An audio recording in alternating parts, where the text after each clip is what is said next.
తెలుగువారు గర్వించదగిన మహానటుడు SV Rangarao. 1974 July 18న ఆయన దివంగతులయ్యారు. ఎస్వి రంగారావు స్మృతికి నివాళిగా ఆయన సతీమణి లీలావతి స్వయంగా విశ్వనట చక్రవర్తి పేరిట ఒక కదంబ చిత్రం రూపొందించారు. 1994లో ఇది విడుదలైంది.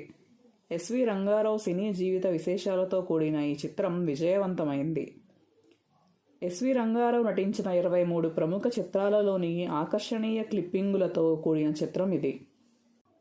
భక్త ప్రహ్లాద, సంపూర్ణ రామాయణం, యశోదాకృష్ణ, బాలభారతం, దక్షయజ్ఞం, భూకైలాస్, శ్రీకృష్ణ విజయం, శ్రీకృష్ణాంజనేయ యుద్ధం, దీపావళి, బాలనాగమ్మ, నర్తనశాల, బొబ్బిలి యుద్ధం, జగత్ కిలాడీలు, మంచి మనసులు, తాత మనవడు తదితర చిత్రాలలోని సన్నివేశాలను క్రోడీకరించారు.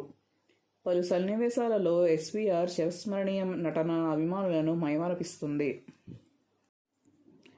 ఈ సినిమాకు బడేటి ఉదయ్ కుమార్ సమర్పకులుగా వ్యవహరించారు. శ్రీమతి లీలావతి రంగారావు నిర్మాత. కూర్పు నిర్మాణత కట్టా శ్రీకర Prasad. Subscribe to our channel.